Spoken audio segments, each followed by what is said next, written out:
संगठन में काम कर रहे होंगे या विभिन्न मोर्चों के साथ में काम कर रहे होंगे, ऐसे सभी भाइयों बहनों के अथक परिश्रम के द्वारा उस वायुमंडल को जो झूठ खड़ा किया गया था उसको काटते हुए भारतीय जनता पार्टी का कमल एक बार फिर जोधपुर में खिले। इसे सुनिश्चित करने के लिए आप लोगों ने जो काम किया है वो एक नए इतिहास में सृजन आप लोगों ने किया है। मैं हृदय पूर्वक आप सबके श्री चरणों में प्रणाम करते हुए आप सबका अभिवादन करता हूँ। मित्रों, लगातार तीसरी बार सम्माननीय मोदी जी के नेतृत्व में एनडीए की एक बड़े बहुमत की सरकार बनी है। 2014 के समय में जब भारत में भय, भूख और भ्रष्टाचार की राजनीति प्रबल थी, भारत में जिस तरह के हालात थे उन हालातों को बदलने के लिए देश भर के मतदाताओं ने आप पर विश्वास करते हुए, आप जैसे कार्यकर्ताओं के चेहरे पर विश्वास करते हुए नरेंद्र मोदी जी को एक नया नेतृत्व और एक नया अवसर ऐसा मानते हुए एक बड़े बहुमत के साथ में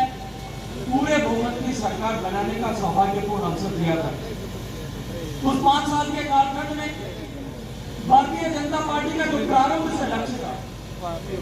भारतीय जनता पार्टी की स्थापना और उससे पहले जनसंघ के कार्यकर्ता यहाँ बैठे, जनसंघ की स्थापना के समय में पंडित दीनदयाल जी ने, पंडित श्यामा प्रसाद जी ने जो लक्ष्य भारतीय जनता पार्टी की स्थापना के समय सुनिश्चित किया था, भारतीय जनता पार्टी या जनसंघ देश को दुनिया का शीर्षस्थ देश बनाने के लिए काम करेगी,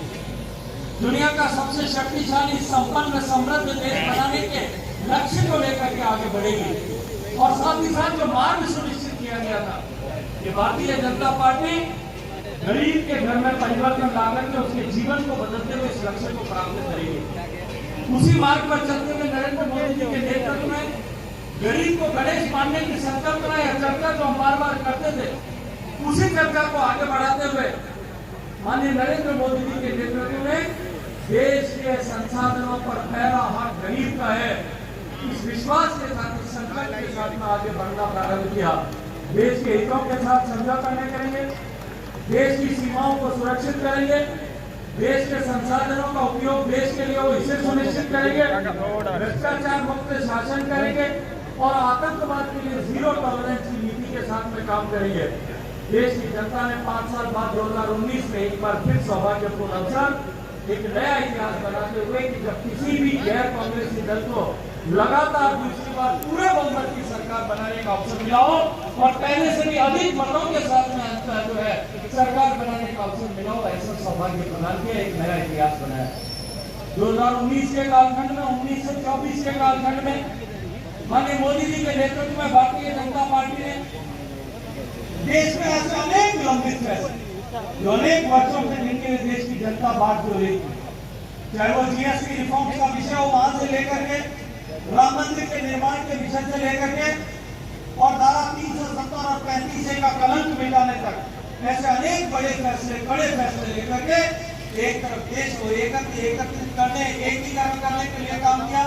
वही देश का सम्मान पूरी दुनिया में स्थापित करने की दिशा में भी काम किया। कोरोना की आपदा आई,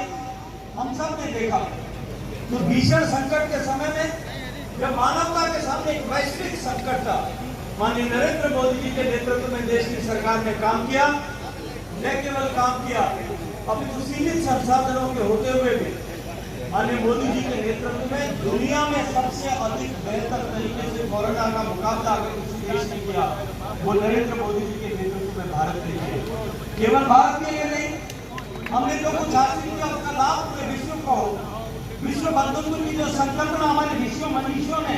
उपनिषद और वेदों में की थी, उस संकल्पना के साथ में काम करते हुए जब भारत ने एक नया इतिहास रचते हुए अपनी सुरक्षा के लिए, अपने लोगों की सुरक्षा के लिए सुरक्षा चक्र के रूप में टीके का आविष्कार किया, वो केवल भारत के लिए नहीं, दुनिया के 100 से ज्यादा देशों के लोगों की जान बचाने में कामयाब हो। 2019 के बाद 2024 के चुनाव में जैसा मैंने कहा, झूठों का एक पहाड़ खड़ा करने की कोशिश की गई, लेकिन आप सब कार्यकर्ताओं ने जिस तरह से प्रबल परिश्रम किया और जोधपुर से लेकर के पूरे देश भर में भारतीय जनता पार्टी के सत्य को सामने ला करके देश की जनता का विश्वास एक बार फिर भारतीय जनता पार्टी के पक्ष में अर्जित करने का जो भागीरथी प्रयास आपने किया, मैं मतदाताओं का हृदयपूर्वक, कार्यकर्ताओं का आत्मा के साथ में सभी का अभिनंदन करता हूँ, आप सबका आभार ज्ञापन करता हूँ। 2023 और 24 के इन चुनावों के बाद में डबल इंजन की सरकार राजस्थान में बनी है। 2019 से 24-23 के उस कालखंड में निश्चित रूप से मोदी जी की सरकार दिल्ली में थी, लेकिन राजस्थान में दुर्भाग्य से आधा प्रतिशत से कम मतों के अंतर से हम सरकार से चूक गए थे। 2018 के चुनाव आदरणीय वसुंधरा राजे जी की सरकार चली गई और हम सब ने देखा उस 5 साल के कालखंड में जब राजस्थान में कांग्रेस का कुराज था, उस कुराज के चलते हुए राजस्थान किस तरह से पीछे छूटता गया। देश में सरकार की विभिन्न योजनाएं, लोक कल्याणकारी सर्वस्पर्शी योजनाएं, उन योजनाओं को धरातल पर उतारने में जिस तरह से राज्यों राजस्थान देश के अग्रिम प्रदेशों की पंक्ति में पहले, दूसरे या तीसरे पायदान पर खड़ा होता था, वो राजस्थान पिछड़ते राजस्थान सबसे पीछे रह गया। अभी आदरणीय महिपाल जी जब बात कर रहे थे, उन्होंने अपना दर्द सामने बयान किया। वो केवल महिपाल जी का दर्द नहीं था, वो राजस्थान के लोगों का दर्द था। माननीय मोदी जी के नेतृत्व में जब शौचालय बनाने का की योजना आई थी, देश के अग्रणी प्रदेशों में राजस्थान खड़ा था। जब मोदी जी के नेतृत्व में बिजली लगाने की योजना आई, राजस्थान अग्रणी प्रदेश था, लेकिन सरकार बदलने के बाद इस तरह का झूठा सर्टिफिकेट इस राजस्थान की कांग्रेस अशोक गहलोत सरकार ने दिया, उसके चलते में आज भी हम उसका खामियाजा भुगत रहे हैं। जब माननीय मोदी जी के नेतृत्व में देश में गरीबों का घर बनाने की योजना आई, राजस्थान अग्रिम पंक्ति पर खड़ा है। देश की हर मोदी जी की सरकार की हर योजना की सफलता के लिए माननीय मोदी जी की सरकार ने काम किया। लेकिन जब 2018 में हमारी सरकार चली गई, 2019 में मोदी जी की सरकार बनने के बाद सम्माननीय प्रधानमंत्री जी ने जब देश के हर घर तक पीने का पानी पहुंचाएंगे, इस लक्ष्य के साथ में लाल किले के प्राचीर से उद्घोष किया। मुझे आप सबके आशीर्वाद से माननीय प्रधानमंत्री जी ने ये दायित्व दिया कि मैं देश के हर घर तक पीने का पानी पहुंचा सकूं। मेरे मन में ऐसा जोश था, जुनून था कि मैं अपने लोगों की इस बड़ी लंबी पुरानी मांग को पूरा कर पाऊं। देश भर के दृष्टिकोण से अगर मैं देखता था तो मुझे अत्यंत प्रसन्नता होती थी कि जहां आजादी से लेकर के 2019 तक उस लगभग 72 साल के कालखंड में केवल 3 करोड़ 23 लाख घरों तक पीने का पानी पहुंचा था। ये 4.5 साल का अवसर जो मुझे मिला, उस अवसर में हम 12 करोड़ घरों तक नया कनेक्शन कराने में कामयाब हुए। देश के 76% घरों तक पीने का पानी पहुंचाने में कामयाब हुए। लेकिन दुर्भाग्य से राजस्थान की सरकार, पश्चिम बंगाल की सरकार, झारखंड की सरकार, इन सरकारों ने कहीं कोई किसी तरह से काम नहीं किया और दुर्भाग्य से हमारा राजस्थान पिछड़ता गया और उस पिछड़ने की कीमत आज भी मेरे ख्याल है गाँव में बैठे। मैं आज जब जन सुनवाई कर रहा, 500 से ज्यादा लोगों से मैंने प्रत्यक्ष रूप से मुलाकात की और उन्होंने से आधे से ज्यादा जो प्रतिवेदन मुझे दिए गए वो पीने के पानी कैसे छोड़े गए। मैं आपको भरोसे के साथ एक बात कह सकता हूँ कि अब डबल इंजन की सरकार है, थोड़ा समय अवश्य लगेगा, लेकिन सारी योजनाओं को पुनः परीक्षित करके ये जितने सर्वे हुए और ये जो डीपीआर बनाने में जो अभी आदरणीय महिपाल जी कह रहे थे, ये डीपीआर बनाने में जो कबाड़े हुए थे, उन सब को ठीक करते हुए एक बार सब तक घर तक पानी पहुंचे, इसके लिए हम सब लोग मिलकर के काम करने का प्रयास करेंगे। मित्रों, अभी बजट आया, माननीय मोदी जी की सरकार ने अपना बजट घोषित किया और उस बजट को महिलाओं को समर्पित, देश के गरीब को समर्पित और देश के किसान और युवाओं को समर्पित बजट की संज्ञा दी है। देश को जिस तरह से पिछले चुनाव में और उससे पहले भी देश को विभिन्न जातियों में बांटने का, देश को विभिन्न धर्मों के आधार पर बांटने का, देश को बोली भाषा के आधार पर बांटने का, देश को क्षेत्र के आधार पर बांटने का, देश को अमीर और गरीब, ऊंचे और नीचे, अगले और पिछड़े के नाम पर बांटने का पाप जिन्होंने किया था, माननीय मोदी जी ने उनका प्रत्युत्तर देते हुए चुनाव से पहले कहा कि देश में केवल 4 जातियां, एक गरीब, एक महिला, एक युवा और एक किसान। और अब की बार का माननीय प्रधानमंत्री जी का जो बजट है, ये इन 4 ही जातियों को समर्पित है। देश के जातियों का भेद मिटा करके इन 4 संबंध के कल्याण करते हुए हम देश को दुनिया का अग्रणी प्रदेश बनाएंगे और उसका मार्ग पर हम चल रहे हैं। हम सब ने देखा कोरोना के बाद में जहाँ दुनिया की सारी अर्थव्यवस्थाएं जर्जर स्थिति में थी। सम्मानीय मोदी जी के नेतृत्व में देश की सरकार ने पिछले 10 साल से जिस तरह से काम किया है, वो भारत की अर्थव्यवस्था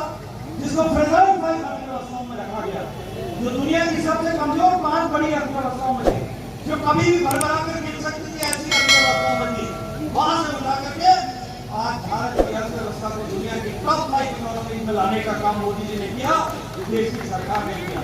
लगातार पिछले 3 साल से कोरोना के बाद में हम दुनिया की सबसे तेजी से बढ़ने वाली अर्थव्यवस्था है। आज दुनिया के देश जहाँ 1% से लेकर के 3-4% के बीच में ग्रोथ रजिस्टर करने के लिए परेशान कोशिश कर रहे हैं, भारत इतनी बड़ी अर्थव्यवस्था होते हुए भी 8% से ज्यादा की ग्रोथ रेट रजिस्टर करने वाला एकमात्र देश है। हमने सबको पीछे छोड़ा। हमने दुनिया के लोग जिस तरह से स्थायी शासन, जिस तरह से शांति का माहौल देश में दिया, देश की सरकार ने जिस तरह से पॉलिसी में परिवर्तन किया, आज पूरी दुनिया में सबसे ज्यादा निवेश किसी एक देश में आ रहा है, वो भारत में आ रहा है। आज भारत का विदेशी मुद्रा का रिजर्व जो है वो ऐतिहासिक ऊंचाई तक पहुंच चुका है और हम ही अपने नए नीतिवान जो है प्रतिदिन बढ़ते जा रहे हैं। आज भारत आगे बढ़ रहा है, उसी दिशा में राजस्थान को आगे बढ़ाने के उद्देश्य को लेकर के माननीय मोदी जी के मार्ग पर चलते हुए माननीय भजन लाल जी की सरकार ने भी अपना बजट घोषित किया। मैं ज्यादा विस्तार में नहीं जाना चाहता, लेकिन जिम्मेदारी से इतना आवश्यक रहूंगा और साथ ही साथ माननीय भजन लाल जी को, आदरणीय उप मुख्यमंत्री और वित्त मंत्री दिया कुमार जी दोनों का अभिनंदन करूंगा कि उन्होंने राजस्थान के 200 विधानसभाओं को विकास के नए मार्ग पर ले जाने के लक्ष्य को लेकर के बजट घोषित किया। मैं फलौदी के लोगों को भी बधाई देना चाहता हूँ। एक लंबे समय से हम सब लोग मांग कर रहे हैं कि जयपुर से फलौदी का रास्ता जो है वो सीधा रास्ता होना चाहिए। आदरणीय पब्बाराम जी ने मुझे एक दिन फोन करके कहा फैजाबाद के बजट की आवश्यकता है और उन्होंने मुझे कहा कि फैजाबाद चर्चा करिए, मुख्यमंत्री जी से बात करिए, ये फलौदी का ग्रीन कॉरिडोर जो है ग्रीन एक्सप्रेस बनना चाहिए। और मैं इस मंच पर खड़े होकर के राजस्थान के मुख्यमंत्री और पीडब्ल्यूडी मंत्री आदरणीय दिया जी का अभिनंदन करूंगा कि उन्होंने इसकी बहुप्रतीक्षित मांग जो हमारे फलौदी की थी इसको पूरा करने का काम। केवल ये एक्सप्रेस नहीं, हमारे जो इधर बाग क्षेत्र में पार्टी में की जो दोनों बड़ी सड़कों की मांग थी, जिसके लिए पिछले 10 साल से नहीं, पिछले 7-8 दशक से हमारे लोग इंतजार कर रहे हैं। पब्बाराम जी चौर में जब कभी भी जाते थे हमें इस बात के लिए सुनना पड़ता था, लोग कहते थे कि हमारी सड़क नहीं बनी। मैंने कहा था कि 5 साल तक कांग्रेस का रास्ता इसके कारण से नहीं बनी, भारतीय जनता पार्टी की सरकार बनाएंगे। मैंने विधानसभा के चुनाव में कहा था प्राथमिकता के साथ उस सड़क को बनाएंगे। मैं आज गर्व के साथ कह सकता हूँ कि वो दोनों सड़कें भी इस बजट में घोषित हो गई। इसी के साथ साथ में मैंने फलौदी में पिछली बार चुनाव से पहले आया था, मुझे फलौदी की बहनों ने, विद्यार्थी परिषद के कार्यकर्ताओं ने कहा था कि हमारे यहाँ महिला कॉलेज खुलना चाहिए। बजट से पहले पब्बाराम जी ने फिर मुझे फोन किया और कहा भाई साहब गर्ल्स कॉलेज खुलवाने के लिए आपको बात करनी पड़ेगी। और मैं एक बार फिर करके बात करूंगा माननीय मुख्यमंत्री जी का, जो हमने मांगा केवल उतना ही नहीं, उससे सवाया देने का काम माननीय मुख्यमंत्री जी ने किया। क्योंकि मुझे आप सबके आशीर्वाद से अब पर्यटन के क्षेत्र में काम करने का सौभाग्यपूर्ण अवसर मिला है। भारत जिस तरह से आगे बढ़ रहा है, माननीय मोदी जी के नेतृत्व में भारत की एक नई पहचान जिस तरह से विश्व भर में बनी, भारत के को जानने का आकर्षण जिस तरह से दुनिया के दूसरे देशों के लोगों का बना है, जो भारत कभी जादूगरों का देश, गरीबों का देश, भिखारियों का देश ऐसा माना जाता था, वो भारत आज पिछले 10 साल में बदल करके दुनिया का सबसे चमकता हुआ सितारे के रूप में दुनिया के सामने बढ़ा है। तो आज दुनिया भर के लोग भारत में आना चाहते हैं। ऐसे समय में जिस भारत में हमारे पास में दिखाने के लिए सब कुछ है, लेकिन वहाँ सुविधाओं के विकास की आवश्यकता है। माननीय मोदी जी के नेतृत्व में देश की सरकार टूरिज्म सर्किट डेवलप कर रही है। मैंने आदरणीय भजन लाल जी को फोन किया, मैंने कहा कि इस तरह के प्रस्ताव बना करके भेजिए, रिलीजियस सर्किट के प्रस्ताव बना करके भेजिए, टूरिज्म सर्किट के नए प्रस्ताव बना करके भेजिए। राज्य सरकार और देश की सरकार मिलकर के देश और प्रदेश में नए पर्यटन की संभावनाओं पर को जो है बढ़ाने के लिए काम करेंगे। मुझे अत्यंत प्रसन्नता है कि जब हमने 2 दिन पहले 282 करोड़ रुपए के प्रोजेक्ट जो है वो घोषित किए, जहाँ भारत सरकार नए पर्यटन सर्किट पर काम करेगी। लेकिन राजस्थान की सरकार ने मेरे आग्रह पर इस जो अपने कीचड़ में और जो है अपना ऊर्जा का टूरिज्म सर्किट घोषित करके एक नई दिशा इस क्षेत्र के पर्यटन को दिखाने का काम किया। हमारे पास फलौदी में सब कुछ, हमारे पास किले, हमारे पास में इको टूरिज्म की संभावना है, हमारे पास में एग्रीकल्चर बेस्ड टूरिज्म की संभावना है, हमारे पास में नेचर बेस्ड टूरिज्म की संभावना है, हमारे पास वाइल्ड लाइफ बेस्ड टूरिज्म की संभावना है, हमारे पास में इस दुनिया के प्रवासी पक्षियों के आधार पर टूरिज्म खड़ा करने की संभावना है। इन संभावनाओं को आगे बढ़ाते हुए फलौदी में किस तरह से टूरिज्म विकसित हो, मैं बाबा जी से कहूँगा ताकि पर्यटन मंत्री राजस्थान की आदरणीय प्रिया कुमारी जो उप मुख्यमंत्री भी है, उनके साथ बैठकर के इस क्षेत्र के लिए एक हॉलिस्टिक प्लान डेवलप करें और भारत सरकार को भेजें। और मैं भरोसा और विश्वास दिलाता हूँ कि आपकी अपेक्षाओं के अनुरूप हम पर्यटन की मानचित्र पर फलौदी आए, इसके लिए प्रयास करेंगे, काम करेंगे। आप सब ने मुझे सौभाग्य का अवसर दिया था, आप सब लोगों ने मुझे आशीर्वाद दिया था, हमारे फलौदी के रेलवे स्टेशन का पुनरुद्धार हुआ। आज 20 करोड़ रुपए की लागत से फलौदी को 4 चांद लगाने वाला रेलवे स्टेशन का काम तेज गति से चल रहा है। आप सब ने देखा किस तरह से फलौदी का नक्शा बदल रहा है, लेकिन अभी भी हमें अनेक काम करने की संभावनाएं भी है, आवश्यकताएं भी है। हम किस तरह से फलौदी के और अधिक प्रगति के मार्ग पर ले जा सके, विकास के मार्ग पर ले जा सके। ये नया बना हुआ जिला, ये फलौदी का जिला जो है देश के प्रदेश के नए बने हुए जिलों में सबसे 1 नंबर का जिला किस तरह से बने, इसके लिए मिलकर हम सब काम करेंगे। हम सब लोगों के इस लक्ष्य को पूरा करने के लिए